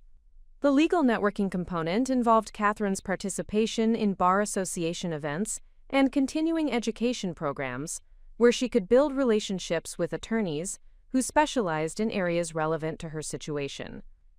These connections provided access to legal expertise while establishing relationships that could prove valuable if her conflict with Marcus escalated further. Catherine's collaboration with Patricia Hendricks led to introductions to other family law attorneys who had experience representing professional women during high-asset divorce proceedings. These relationships created a network of legal resources that could provide specialized expertise depending on how Catherine's situation evolved over time. The financial networking expanded Catherine's connections with wealth management professionals who understood the unique challenges facing women during relationship transitions. These relationships provided access to sophisticated financial planning services, while establishing connections with professionals who could provide referrals and recommendations for Catherine's own developing expertise. Catherine's networking strategy also addressed the importance of building relationships with women who had successfully established nonprofit organizations or consulting practices in areas related to her interests. These connections provided models for potential career paths while offering practical guidance about business development, funding strategies, and operational management. The peer support networking involved Catherine's participation in support groups and professional development programs specifically designed for women transitioning to independence after extended periods of marriage. These relationships provided emotional support while connecting Catherine with women who understood the practical and psychological challenges she faced. Catherine's strategic networking included developing relationships with executive recruiters and career counselors who specialized in placing experienced professionals in nonprofit organizations and consulting roles. These connections could provide access to employment opportunities while offering professional guidance about positioning her experience and qualifications effectively. The international networking component involved Catherine's exploration of opportunities to connect with women's empowerment organizations in other countries that had developed innovative approaches to financial education and economic development. These relationships could provide opportunities for travel, cultural exchange, and professional development, while expanding Catherine's understanding of global best practices. Catherine's networking efforts revealed the existence of informal mentorship networks among successful women who regularly supported each other through professional challenges and career transitions. These relationships operated through regular communication, mutual referrals, collaborative projects, and social gatherings that combined professional development with personal friendship. The strategic networking also included Catherine's cultivation of relationships with board members and executive leadership of major nonprofit organizations that operated in areas related to her expertise. These connections could provide opportunities for board service, consulting projects, and potential employment, while establishing Catherine's reputation among influential decision-makers. Catherine's networking strategy addressed the importance of building relationships across different generations and career stages, recognizing that both emerging professionals and experienced leaders could provide valuable perspectives and opportunities. This approach included mentoring younger women while seeking guidance from established professionals who had navigated similar career transitions. The community engagement networking involved Catherine's participation in civic organizations and community development initiatives that addressed issues related to economic empowerment and social justice. These relationships connected her with local leaders while demonstrating her commitment to community service and social impact.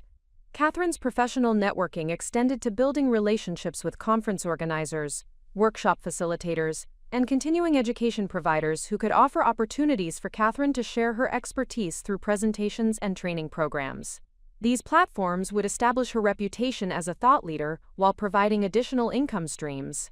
The technology networking component involved Catherine's engagement with online professional communities and social media platforms that connected women professionals across geographic boundaries. These digital relationships provided access to resources, opportunities, and support networks that transcended local limitations while enabling Catherine to share her expertise with broader audiences. Catherine's strategic alliance building culminated in her recognition that successful networking required providing value to others rather than simply seeking support for her own objectives. This understanding led her to offer her expertise and assistance to other women facing similar challenges while building relationships based on mutual benefit and shared commitment to women's empowerment. The network that emerged from Catherine's strategic relationship-building efforts provided her with resources that extended far beyond any individual connection. The collective knowledge, experience, and influence of her professional network created opportunities for collaboration, advocacy, and systemic change that could benefit countless women facing similar challenges. Catherine's networking success demonstrated that building meaningful professional relationships required authenticity, consistency, and genuine commitment to supporting others' success.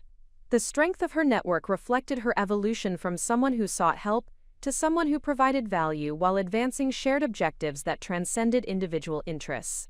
The comprehensive network Catherine developed provided her with confidence that she possessed the professional relationships necessary to support her independence while creating opportunities for meaningful social impact.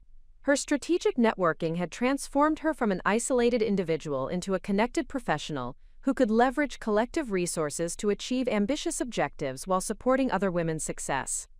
Catherine's methodical investigation into her family's financial records revealed information that fundamentally altered her understanding of Marcus's business operations and their marriage's true financial dynamics. What began as routine preparation for potential divorce proceedings uncovered evidence of systematic deception that extended far beyond the controlling behavior she had already documented. The discovery process commenced when Patricia Hendricks recommended that Catherine conduct a comprehensive inventory of all marital assets, including documents, accounts, and business interests that Marcus might attempt to conceal during divorce proceedings. This investigation required Catherine to examine financial records, tax returns, and business documents that she had previously trusted Marcus to manage without her involvement or oversight. Catherine's review of their joint tax returns spanning the previous 7 years revealed discrepancies that suggested Marcus had been reporting income and expenses that did not align with her understanding of their household finances. The returns indicated business deductions for travel, entertainment, and professional services that exceeded what Catherine believed Marcus's practice generated in revenue, while showing personal income levels that were substantially higher than the amounts Marcus had discussed with her. The investigation into Marcus's business banking records, which Catherine accessed through jointly held accounts that provided her with legal authority to review statements, revealed patterns of financial activity that raised serious questions about the legitimacy of his business operations. Large cash deposits appeared irregularly without corresponding documentation, while substantial transfers to offshore accounts suggested attempts to conceal income from tax authorities. Catherine's examination of Sterling Financial Advisory's client agreements and investment management contracts revealed that Marcus had been charging fees significantly higher than industry standards while providing investment advice that generated poor returns for his clients. Several client accounts showed patterns of excessive trading that appeared designed to generate commission income rather than optimize investment performance. The most disturbing discovery emerged from Catherine's review of correspondence files that Marcus maintained in their home office. Hidden among routine business documents, she found evidence that Marcus had been providing financial advice to clients who were engaged in questionable business activities, including real estate developers who were under investigation for money laundering, and construction contractors who had been cited for systematic tax evasion. The client correspondence revealed that Marcus had developed expertise in sophisticated financial structures designed to conceal income and assets from regulatory oversight. His services included establishing offshore trusts, creating shell corporations, and structuring transactions that appeared designed to circumvent reporting requirements, while providing his clients with access to funds that might otherwise be subject to legal scrutiny. Catherine realized that Marcus's opposition to her independence might be motivated by concerns that extended beyond personal control issues. His business operations appeared to involve activities that could expose him to serious legal liability, and Catherine's association with law enforcement professionals, financial regulators, and domestic violence advocates might create risks that Marcus viewed as unacceptable to his continued operations. The offshore banking records that Catherine discovered among Marcus's files indicated that he had been moving substantial amounts of money to accounts in jurisdictions known for banking secrecy and limited cooperation with United States tax enforcement agencies. These transfers appeared to be structured to avoid reporting requirements while accumulating wealth that was not reflected in their domestic financial statements. Catherine's investigation revealed that Marcus had established multiple business entities that appeared to serve no legitimate operational purpose other than complicating the trail of financial transactions and ownership structures. These corporations and limited liability companies were registered in different states with varying disclosure requirements, creating a web of interconnected entities that would be difficult for regulators or opposing counsel to unravel completely. The insurance documentation Catherine reviewed indicated that Marcus had purchased substantial life insurance policies and disability coverage that named beneficiaries other than Catherine, including offshore trusts and business entities that she had been unaware existed. These policies suggested that Marcus had been planning for scenarios that might require concealing assets from both tax authorities and potential divorce proceedings. Catherine's discovery of cryptocurrency wallets and digital asset accounts revealed that Marcus had been investing significant amounts of money in virtual currencies that provided additional layers of anonymity and regulatory avoidance. The transactions indicated that he had converted substantial portions of their joint assets into digital forms that would be extremely difficult to trace or recover through traditional legal proceedings. The credit and lending documentation Catherine found indicated that Marcus had obtained significant loans using their jointly owned real estate as collateral without her knowledge or consent. These borrowing arrangements had placed their family home and vacation property at risk, while providing Marcus with liquidity that did not appear in their regular banking records. Catherine realized that the business relationships Marcus had cultivated included individuals who were subjects of ongoing federal investigations into organized crime activities, money laundering operations, and tax evasion schemes.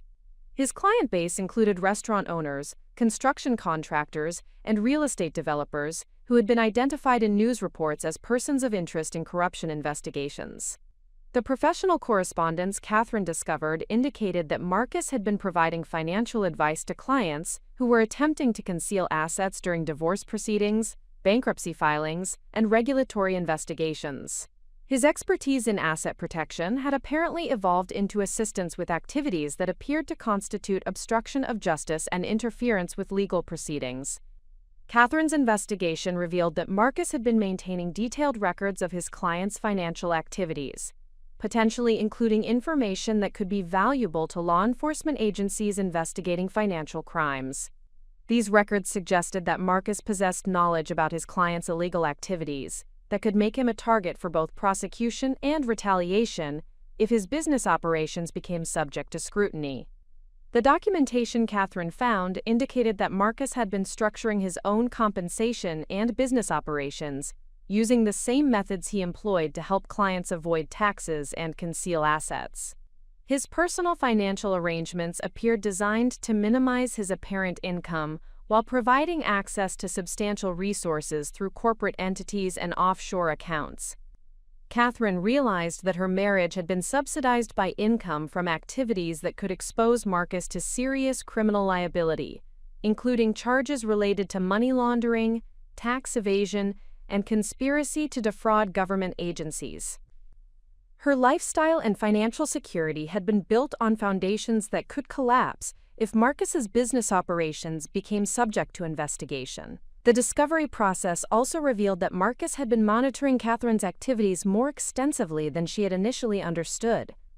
Hidden recording devices, computer surveillance software, and communication monitoring systems indicated that he had been systematically documenting her conversations, correspondence, and internet activity for an extended period.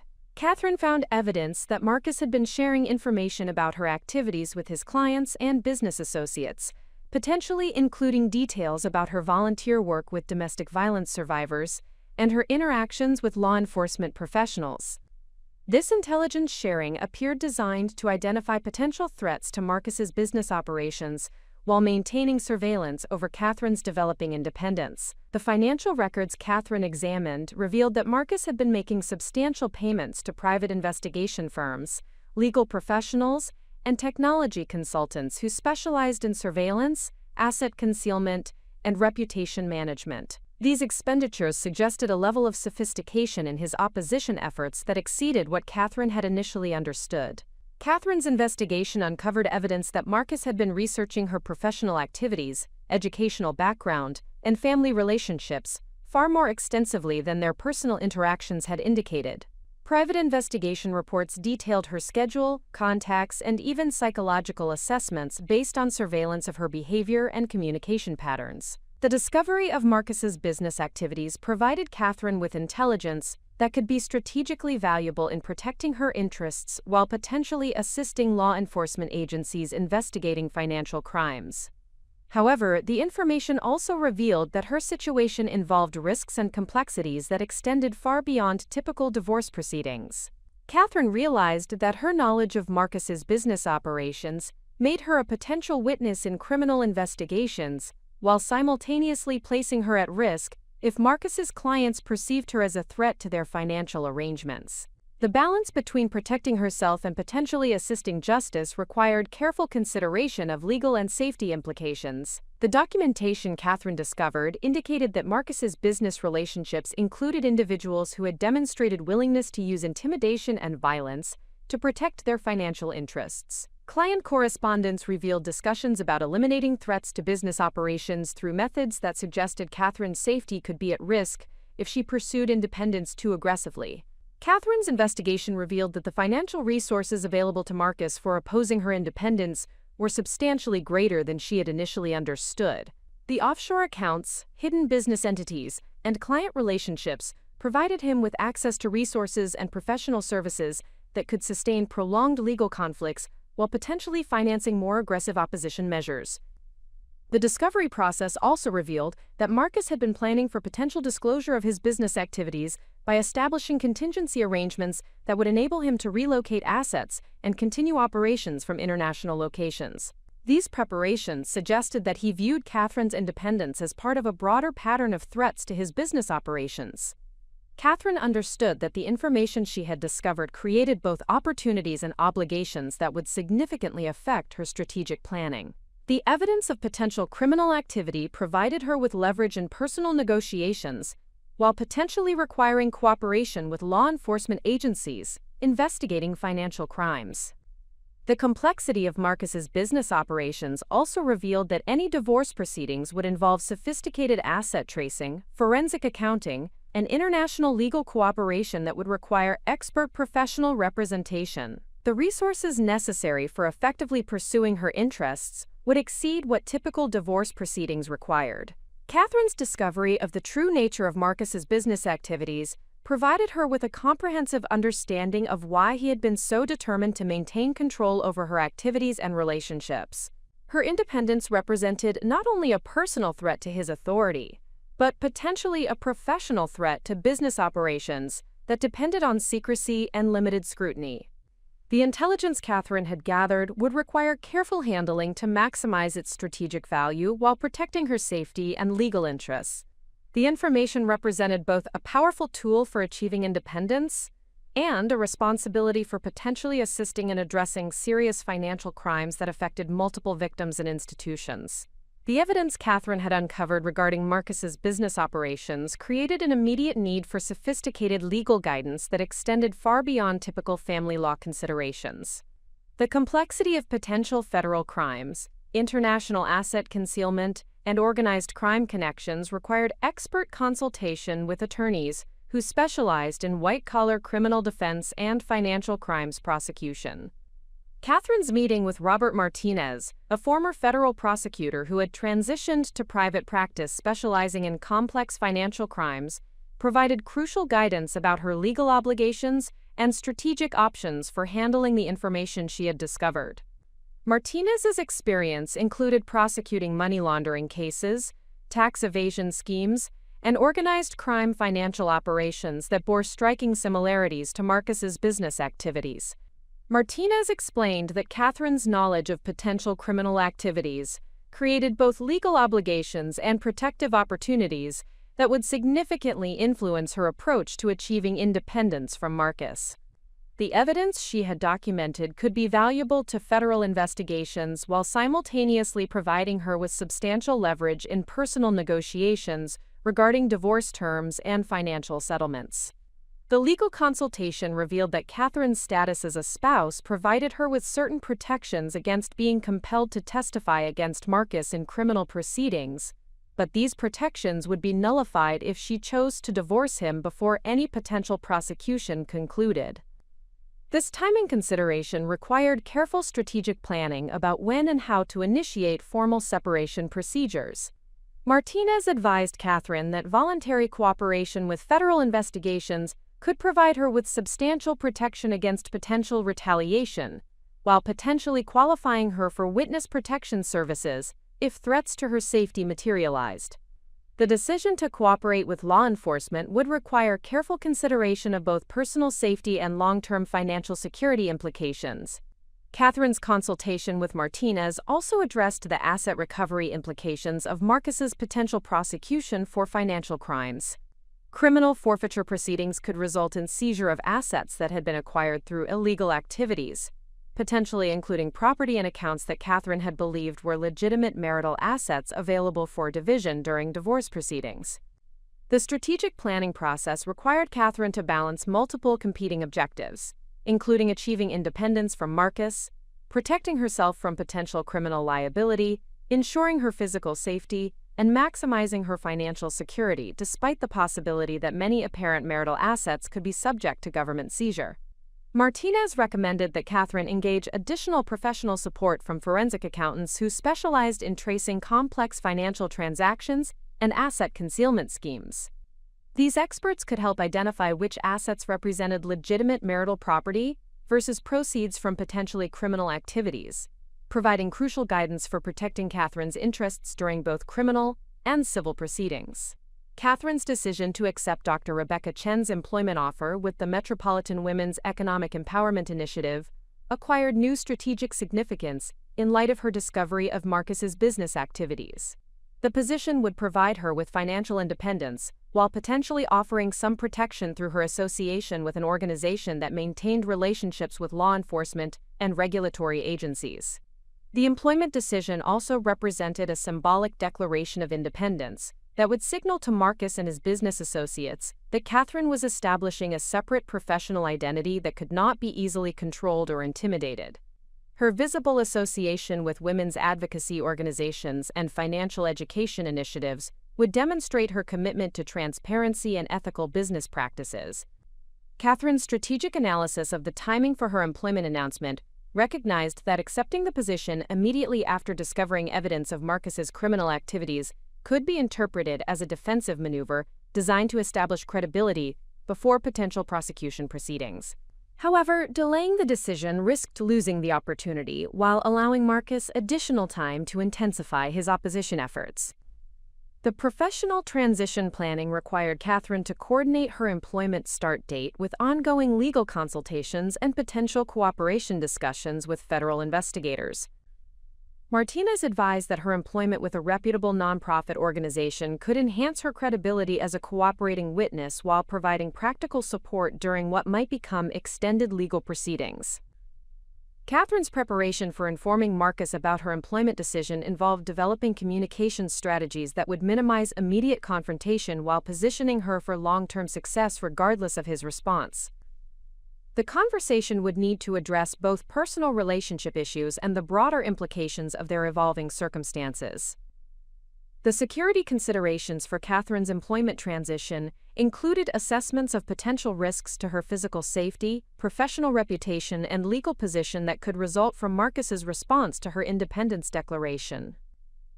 James Washington Security Consulting provided guidance about protective measures that would enable Catherine to pursue her professional objectives while minimizing exposure to retaliation.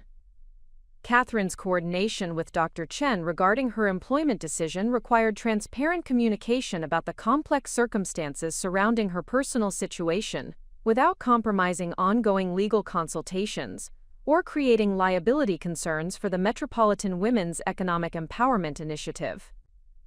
Dr. Chen's experience working with women in transition from controlling relationships provided her with understanding about the complexities Catherine faced. The organizational due diligence process revealed that the initiative maintained comprehensive insurance coverage and risk management protocols that would provide protection for both Catherine and the organization if her association with Marcus's business activities created legal or safety concerns. Dr. Chen's consultation with the organization's legal counsel confirmed that Catherine's employment would not create unacceptable liability exposure. Catherine's strategic communication with her professional network required careful messaging about her career transition that emphasized her qualifications and commitment to women's economic empowerment, while avoiding references to personal circumstances that could compromise ongoing legal considerations. The professional narrative needed to establish her credibility independently of any association with Marcus's business reputation. The financial planning implications of Catherine's employment decision required coordination with Sandra Walsh to ensure that her transition to independent income would not conflict with asset protection strategies or create complications for potential divorce proceedings. The salary and benefits from her new position would provide financial stability, while potentially affecting calculations for spousal support and property division. Catherine's preparation for potential media attention regarding her career transition involved developing talking points that would present her professional qualifications and mission focus, while deflecting inquiries about personal relationships or circumstances that could compromise legal strategies. Dr. Chen's guidance about managing public relations for nonprofit executives provided valuable insight about maintaining professional credibility during personal transitions. The decision-making process culminated in Catherine's recognition that accepting Dr. Chen's employment offer represented the optimal strategic choice for achieving multiple objectives simultaneously. The position would provide professional fulfillment, financial independence, organizational protection, and enhanced credibility, while positioning her advantageously for whatever legal proceedings might emerge from Marcus's business activities. Catherine's communication with Marcus about her employment decision took place during what appeared to be a routine dinner conversation, but represented one of the most significant confrontations in their 22-year marriage. She presented the information professionally and calmly, emphasizing the recognition of her expertise and the opportunity for meaningful social impact, rather than framing the decision as opposition to his preferences. Marcus's immediate response revealed the depth of his opposition to Catherine's independence, while confirming her assessment that his concerns extended beyond personal control issues to include legitimate fears about how her professional activities might affect his business operations. His arguments against her employment focused on potential embarrassment to his professional reputation and interference with his client relationships. The conversation escalated when Marcus attempted to leverage his knowledge of Catherine's financial dependence and social isolation to pressure her into declining the employment offer. His tactics included threats about divorce proceedings, predictions about her professional failure, and suggestions that her association with women's advocacy organizations would damage their social standing within their affluent community. Catherine's response to Marcus's opposition demonstrated her evolution from someone who accommodated his demands to someone who made independent decisions based on her own values and objectives. She acknowledged his concerns while making clear that her professional development was not subject to his approval or disapproval. The confrontation concluded with Marcus's recognition that Catherine had fundamentally changed during the weeks since the Blizzard incident. Her confidence, strategic thinking, and access to professional resources had transformed their relationship dynamic in ways that his traditional control mechanisms could not reverse. Catherine's communication to Dr. Chen accepting the employment offer marked a definitive transition from contemplating independence to actively pursuing it through concrete professional commitments. The decision represented not only career advancement, but also a declaration that she would no longer subordinate her aspirations to someone else's expectations or fears. The employment acceptance also triggered implementation of the comprehensive strategic plan Catherine had developed with her legal, financial, and security advisors. Each component of her support network activated protocols designed to protect her interests while enabling her successful transition to independent professional life. Catherine's first day of employment with the Metropolitan Women's Economic Empowerment Initiative represented the culmination of her transformation from isolated dependent spouse to confident professional contributing to meaningful social change. The position provided her with institutional affiliation, colleagues who respected her expertise, and resources for continuing her mission of helping women achieve economic independence. The symbolic significance of Catherine's career transition extended beyond personal achievement to represent hope and possibility for other women facing similar challenges in establishing independence from controlling relationships. Her success demonstrated that apparent powerlessness could be transformed into professional competence and social impact through strategic thinking, professional support, and determined action. The employment decision also established the foundation for Catherine's continued growth and development as a leader in women's economic empowerment. The position with Dr. Chen's organization provided opportunities for expanding her expertise, building professional credibility, and potentially developing her own programming initiatives that could benefit countless women seeking economic independence and professional fulfillment. Catherine's first 3 months of employment with the Metropolitan Women's Economic Empowerment Initiative exceeded both her expectations and those of Dr. Rebecca Chen, who had recognized potential in Catherine that even she herself had not fully understood. The sophisticated programming Catherine developed addressed gaps in financial education that had persisted across the nonprofit sector for decades, demonstrating expertise that established her as an innovative leader rather than simply a capable employee. The comprehensive curriculum Catherine designed for women transitioning from economic dependence integrated advanced financial planning concepts with practical life skills in ways that had never been attempted previously. Her approach recognized that women leaving controlling relationships faced unique challenges that traditional financial education programs failed to address, requiring specialized frameworks that accounted for safety concerns, legal complexities, and psychological barriers to financial independence.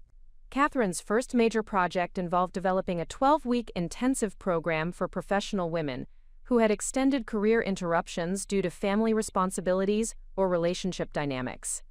The curriculum addressed sophisticated topics including retirement planning recovery, credit restoration strategies, small business development, investment portfolio construction, and tax planning for newly independent individuals. The innovative methodology Catherine implemented combined traditional classroom instruction with individual coaching, peer support groups, and practical application exercises that enabled participants to immediately implement their learning in real-world situations. This multimodal approach produced success rates that exceeded industry standards by substantial margins, with 87% of participants achieving measurable financial independence within 6 months of program completion.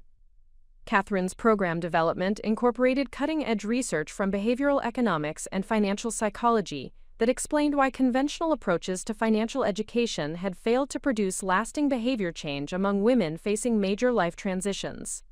Her integration of trauma-informed educational methods acknowledged that many participants had experienced financial abuse that created emotional barriers to money management confidence. The success of Catherine's programming attracted attention from foundation officers, government agencies, and nonprofit organizations throughout the region, who recognized that her approach addressed systemic problems that had resisted previous intervention attempts. The Illinois Department of Human Services requested permission to replicate Catherine's curriculum for implementation across multiple state programs serving women in transition.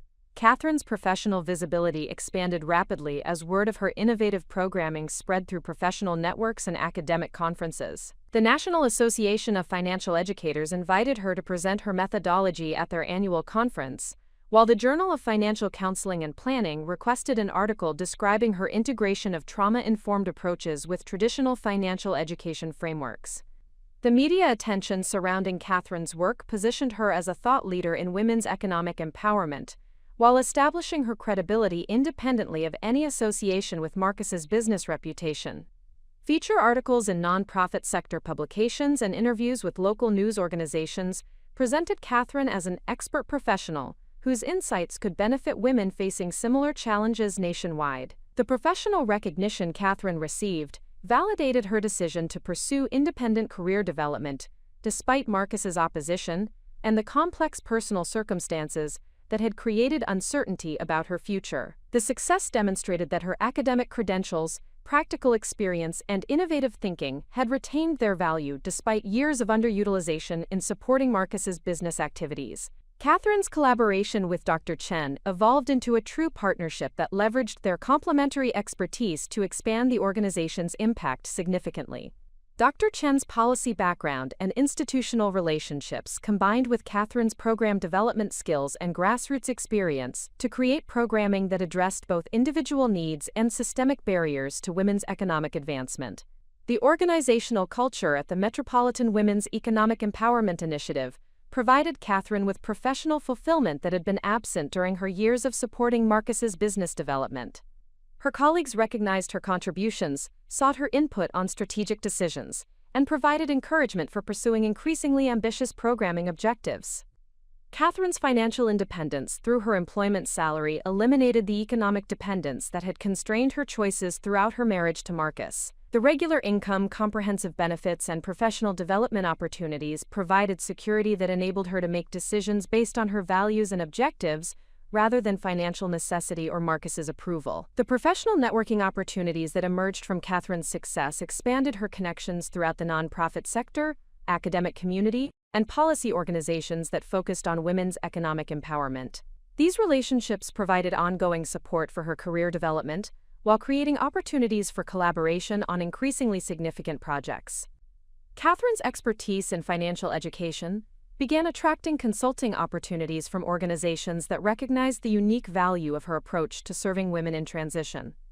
Law firms representing divorce clients requested her services for developing financial literacy programming, while domestic violence shelters sought assistance in expanding their economic empowerment offerings. The consulting work provided Catherine with additional income streams while establishing her reputation as an independent expert whose services were valued by multiple types of organizations. This professional recognition created opportunities for potential business development if she chose to establish her own consulting practice in the future. Catherine's success story became a source of inspiration for other women served by the Metropolitan Women's Economic Empowerment Initiative, who faced similar challenges in establishing independence from controlling relationships. Her visible achievement demonstrated that professional success was possible despite extended career interruptions and complex personal circumstances. The testimonials from women who participated in Catherine's programming provided compelling evidence of the life-changing impact of her innovative approach to financial education. Participants reported not only improved financial literacy and independence, but also increased confidence, expanded career opportunities, and stronger personal relationships that supported their continued growth and development. Catherine's documentation of program outcomes generated research data that contributed to the broader understanding of effective interventions for women experiencing economic abuse and financial dependence.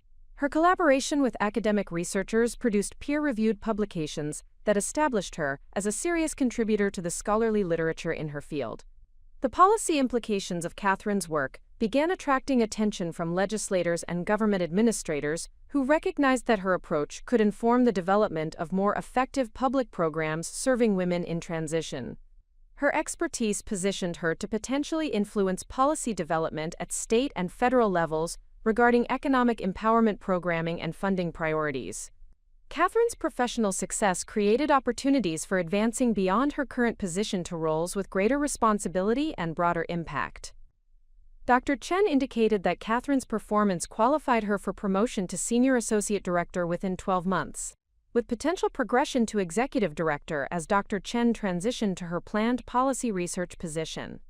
The career trajectory that emerged from Catherine's employment success provided her with confidence that she possessed the qualifications and professional support necessary for continued advancement, regardless of how her personal circumstances with Marcus evolved. Her professional identity had become independent of her marriage relationship, providing security that transcended any individual personal situation. Catherine's achievement represented validation of the strategic approach she had developed for establishing independence through professional competence, rather than simply escaping an unsatisfactory personal situation. Her success demonstrated that apparent setbacks could be transformed into opportunities for growth and achievement that exceeded previous aspirations. The organizational impact of Catherine's work extended beyond program development to influence the overall strategic direction of the Metropolitan Women's Economic Empowerment Initiative. Her insights about serving professional women in transition led to expansion of programming that addressed previously underserved populations, while increasing the organization's funding base and community support. Catherine's professional relationships expanded to include collaboration with researchers at major universities, who recognized the innovation and effectiveness of her programming approaches. These academic partnerships provided opportunities for additional research projects, while enhancing Catherine's credibility within the scholarly community that studied women's economic empowerment. The speaking engagements that resulted from Catherine's professional recognition provided platforms for sharing her expertise with broader audiences, while establishing her as a sought-after expert whose insights could benefit organizations throughout the nonprofit sector. These opportunities generated additional income while expanding her professional network and visibility. Up next, you've got two more standout stories right on your screen. If this one hit the mark, you won't want to pass these up. Just click and check them out. And don't forget to subscribe and turn on the notification bell so you don't miss any upload from us.